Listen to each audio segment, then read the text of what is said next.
Hi all welcome back to my new vlog. Last ವೀಡಿಯೋಲಿ Jack ಒಂದು ಮೊಟ್ಟೆ ಇಟ್ಟಿತ್ತು ಅಂತ ಹೇಳಿದ್ದೆ ಅಲ್ವಾ. ಸೊ ಇವತ್ತು ಇನ್ನೊಂದು ಮೊಟ್ಟೆ ಇಟ್ಟಿತ್ತು, ಅದಕ್ಕೆ 2 ಮೊಟ್ಟೆನೂ ಇಟ್ಟಿದ್ದೀವಿ ಮರಿ ಮಾಡಿಸೋದಕ್ಕೆ. ಹಾಗೆ ಪಾರಿವಾಳಗಳನ್ನೂ ಆಚೆ ಬಿಟ್ಟಿದ್ವಿ ನೋಡಿ. ಎಲ್ಲ ಸ್ನಾನ ಮಾಡಿಕೊಂಡು ಗೂಡಿಗೆ ಹೋಗಿದ್ವು. ಮತ್ತು ನಾವು ಹೊಸ ಟ್ರೇ ತಂದಿದ್ದೀವಿ ಮೊಟ್ಟೆ ಇಡೋಕ್ಕೆ ಅಂತ ಹೇಳಿ ಹೊಸ ಟ್ರೇಯಲ್ಲಿ ಮೊಟ್ಟೆ ಇಟ್ಟು ಕೊಟ್ಟಿದ್ದೀವಿ. ಹಾಗೆ ನಮ್ಮ ಲಾಫ್ಟ್ ಅಪ್ಡೇಟ್ ಮಾಡೋಕ್ಕೆ ಅಂತ ಹೇಳಿ ಕೆಲವೊಂದು ಐಟಮ್ನ ತರಿಸಿದ್ದೀವಿ. ಸೊ ಅದನ್ನು ಪಾರ್ಸೆಲ್ ಬಂದಿತ್ತು, ಹೋಗಿ ತಗೊಂಡು ಬಂದ್ವಿ. ನೆಕ್ಸ್ಟ್ ವೀಡಿಯೋಲಿ ಅದೇನಂತ ನಿಮಗೆ ಅಪ್ಡೇಟ್ ಮಾಡ್ತೀನಿ. ಸಬ್ಜಾ ಮತ್ತು ಧೂಮರ್ ಎಗ್ದಾರು 2 ಮೊಟ್ಟೆ ಇಟ್ಟಿದ್ವು. ಸೊ ಅದನ್ನು ಮರಿ ಮಾಡೋದಕ್ಕೆ ಇಟ್ಟಿದ್ದೀವಿ.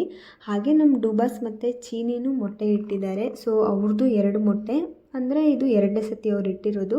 ಸೊ ಅವ್ರದ್ದೂ ಟ್ರೇಗಿಲ್ಲಿಟ್ಬಿಟ್ಟು ಕೊಟ್ಟಿದ್ದೀವಿ ಮರಿ ಮಾಡಿಸೋದಕ್ಕೆ.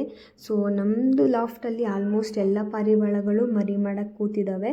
ಸೊ ನೆಕ್ಸ್ಟ್ ಯಾವ್ಯಾವ ಥರ ಮರಿ ಬರುತ್ತೋ ಗೊತ್ತಿಲ್ಲ, ನೋಡಬೇಕು, ಅಪ್ಡೇಟ್ ಮಾಡ್ತೀನಿ. ನಮ್ಮ ಚಾನಲ್ನ ಸಬ್ಸ್ಕ್ರೈಬ್ ಆ್ಯಂಡ್ ಫಾಲೋ ಮಾಡೋದು ಮರಿಬೇಡಿ. ಬಾಯ್ ಬಾಯ್.